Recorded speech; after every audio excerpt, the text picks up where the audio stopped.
Tem um animal que literalmente se dissolve por dentro durante o acasalamento. O corpo colapsa, os olhos sangram, e ele não para.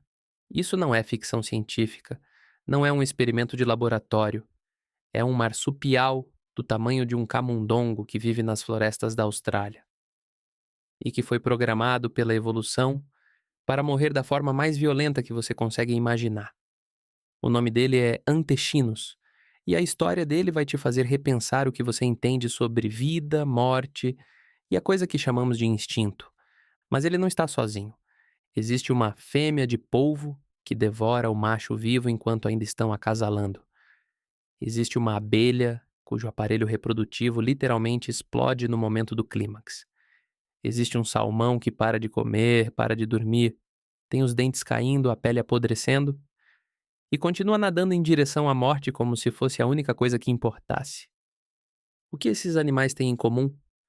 Eles são veículos, recipientes descartáveis construídos pela evolução para cumprir uma única função e depois serem eliminados. O gene não tem sentimento, o gene não tem apego, o gene quer sobreviver. E quando o corpo do indivíduo se torna mais útil morto do que vivo, a natureza não hesita. Hoje você vai entender o mecanismo por trás dessa lógica brutal. E no final, talvez você olhe para os seus próprios instintos de uma forma diferente. Vamos começar com o Antechinus. A estação reprodutiva do Antechinus dura exatamente 2 ou 3 semanas, uma vez por ano. Em algum momento do inverno australiano, os machos entram em um estado que os cientistas descrevem, tecnicamente, como colapso fisiológico programado. Mas na prática, é isso. O corpo começa a se autodestruir de dentro para fora, e o animal continua acasalando. As primeiras horas são intensas, mas aparentemente normais. O macho busca as fêmeas com agressividade. Compete com outros machos, cópulas que duram entre 6 e 14 horas cada uma. Sim, você leu certo. Uma única cópula pode durar 14 horas. Depois disso, alguma coisa muda. O nível de estresse hormonal no sangue do macho começa a subir de forma exponencial. O cortisol, o hormônio do estresse, atinge concentrações que seriam letais em praticamente qualquer outro mamífero. O sistema imunológico começa a falhar. As proteínas que mantêm os tecidos coesos começam a se dissolver. O fígado, os rins, os vasos sanguíneos, tudo começa a entrar em colapso simultâneo. Os pelos começam a cair em tufos. As gengivas recuam. Os olhos ficam vermelhos de hemorragia interna. E o macho continua. Ele não para de buscar fêmeas. Não para de lutar com competidores. O corpo está literalmente se desmontando. E o comportamento reprodutivo não diminui. Na verdade, alguns pesquisadores observaram que ele aumenta, como se houvesse uma urgência crescente conforme o tempo se esgota. Por quê? Porque a evolução construiu esse mecanismo com precisão cirúrgica. O Antechinus macho não tem valor nenhum para a sobrevivência da espécie depois que sua carga genética é transmitida. Pelo contrário, ele compete por comida com as fêmeas grávidas, ele consome recursos que poderiam ir para os filhotes. Então a seleção natural fez uma escolha contábil fria.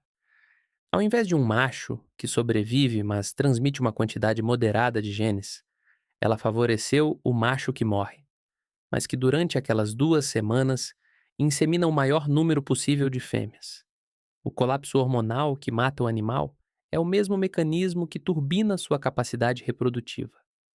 Cortisol alto demais mata, mas antes de matar, suprime o apetite, suprime o sono, suprime o medo e redireciona toda a energia disponível para uma única função.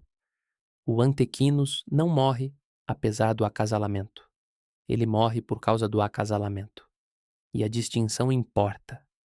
No final da estação não existe um único macho adulto vivo. Todos morreram. Os filhotes que nascem 3 ou 4 semanas depois nunca conhecem o pai. A espécie continua.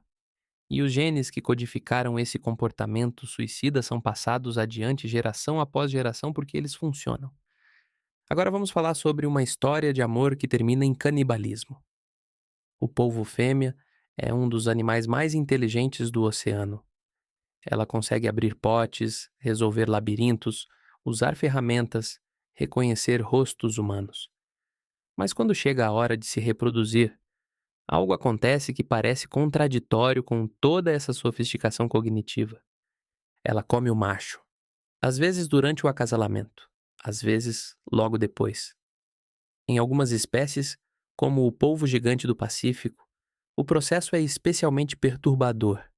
A fêmea pode estrangular o macho com seus tentáculos enquanto ainda estão acoplados e começar a consumi-lo enquanto os espermatozoides ainda estão sendo transferidos. O macho, por sua vez, parece ter sido construído para aceitar isso.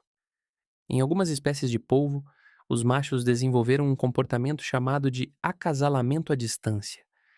Eles estendem um tentáculo especializado, o ectocótilo, para transferir pacotes de esperma sem se aproximar o suficiente para ser alcançados. É uma solução evolutiva ao problema de ser comido. Mas não funciona sempre. Por que a fêmea faz isso? A resposta mais simples: nutrição. Uma fêmea de polvo grávida fica com os ovos por meses, sem comer, sem sair do esconderijo, ventilando os ovos constantemente até eclodirem. Depois que os filhotes nascem, ela morre de exaustão. O macho, nesse contexto, é um recurso calórico disponível. A seleção natural não vê nenhum problema nisso. Mas existe uma camada mais profunda. Há evidências de que o canibalismo pós-reprodutivo pode ser vantajoso, especificamente porque os nutrientes do pai são incorporados pela mãe e transferidos para os ovos. O macho, literalmente, se torna parte dos filhotes que gerou. Seus próprios genes sobrevivem em uma forma diferente da que ele esperava, mas sobrevivem. O gene não tem preferência por qual recipiente ele usa. Agora vamos falar sobre a abelha macho. E aqui as coisas ficam genuinamente estranhas. Na colmeia, os machos se chamam zangões. Eles não têm ferrão, não coletam néctar, não fazem mel, não defendem a colmeia. A única função deles é fecundar a rainha. E quando isso acontece, o resultado é tão bizarro que os entomologistas precisaram inventar um termo específico para descrever Endophallus eversion. Em português, o aparelho reprodutivo do macho explode para fora do corpo durante a cópula. O mecanismo funciona assim. No momento do clímax, o zangão ejeta o esperma com tal força que parte do seu abdômen se rompe. O endofalo, o órgão interno, é literalmente arrancado e fica preso dentro da rainha. O macho cai do céu, em queda livre, morto em segundos. A rainha, por sua vez, carrega o fragmento do corpo do macho como um tampão que ajuda a reter o esperma. Isso não é um acidente. Não é uma falha de design. A seleção natural modelou esse mecanismo ao longo de milhões de anos. Por que ele funciona? A força da ejeção maximiza a quantidade de esperma transferida. O fragmento que fica retido dificulta que outros machos fecundem a mesma rainha. O gene do primeiro macho tem vantagem sobre o gene dos que virão depois. O fato de que o macho morre no processo é, do ponto de vista evolutivo, completamente irrelevante. E os machos sabem, em algum sentido, o que vai acontecer. Existe algo que se assemelha à ansiedade no comportamento dos zangões no período reprodutivo. Eles se agrupam em pontos específicos no ar, esperando a rainha virgem em seu voo nupcial. Competem com violência por posição. E quando a rainha passa, se lançam em direção a ela com uma urgência que não tem equivalente em nenhum outro comportamento que exibem. É uma corrida para a morte? E eles correm. Vamos agora para o último caso, o mais lento, o mais épico, o mais trágico. O salmão do Pacífico nasce em um rio de água doce. Passa os primeiros meses de vida ali entre as pedras e a correnteza. Depois desce para o oceano, onde vai viver entre 2 e 7 anos. Crescer, acumular energia, se tornar o peixe forte e prateado que você reconhece. E então, um dia, algo muda. Um sinal químico, um pulso hormonal. Uma memória gravada no sistema olfativo antes mesmo de ele ter deixado o rio natal. O salmão começa a nadar de volta. Contra a correnteza. Contra as cachoeiras. Contra os ursos que esperam nos pontos rasos. Contra tudo. E conforme nada, O corpo começa a mudar.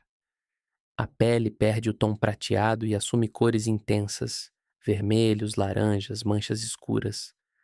Os dentes crescem de forma anormal, curvados para fora. O focinho se alonga e se curva, criando uma forma que parece quase agressiva. O sistema digestivo ele começa a atrofiar.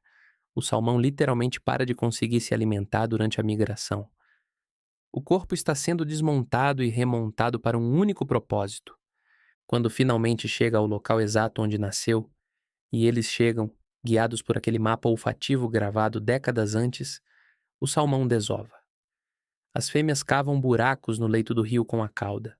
Os machos fecundam os ovos. E então, em questão de dias ou semanas, todos morrem. Os corpos se decompõem no rio. E aqui está o detalhe que fecha o ciclo de uma forma que parece quase planejada. Os nutrientes liberados pela decomposição dos adultos fertilizam o rio, alimentam as algas, alimentam os insetos, alimentam os peixes menores, criam o ecossistema que vai sustentar a próxima geração de filhotes quando eclodirem. O salmão não só morre para reproduzir, ele morre para alimentar os próprios filhos. O indivíduo desaparece, o gene continua. Agora vamos dar um passo atrás e olhar para todos esses casos juntos. O que a evolução está dizendo através do antequinos, do polvo, da abelha e do salmão? Ela está dizendo que o organismo não é o ponto, o organismo é o meio. Existe um conceito desenvolvido pelo biólogo Richard Dawkins que ele chamou de gene egoísta. A ideia central é esta: quando olhamos para o comportamento dos animais, tendemos a perguntar: isso é bom para o indivíduo? Mas essa é a pergunta errada. A pergunta que a evolução responde é outra. Isso é bom para a propagação do gene? E às vezes, a resposta a essa segunda pergunta é: o indivíduo precisa morrer. O antequinus, que se dissolve por dentro, está maximizando a transmissão de sua carga genética. A abelha que explode está garantindo que seu esperma chegue antes do esperma dos concorrentes. O salmão que apodrece no rio está fertilizando o ambiente que sustentará sua descendência. O polvo que é devorado está, literalmente, se tornando parte dos filhos que gerou. Cada um desses casos é uma solução diferente para o mesmo problema. Como fazer com que esse conjunto específico de informações genéticas sobreviva e se multiplique no mundo? A morte não é o oposto da vida na perspectiva do gene.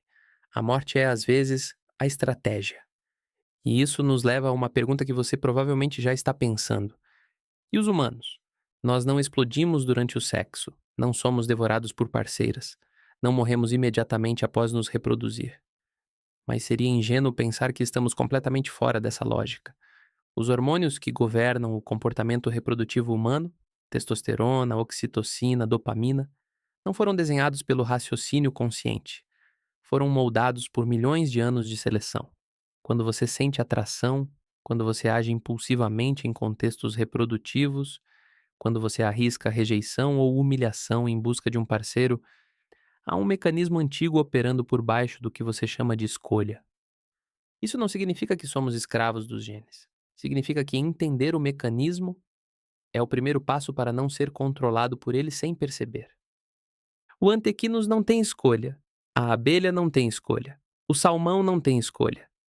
Você tem, mas só se souber o que está acontecendo.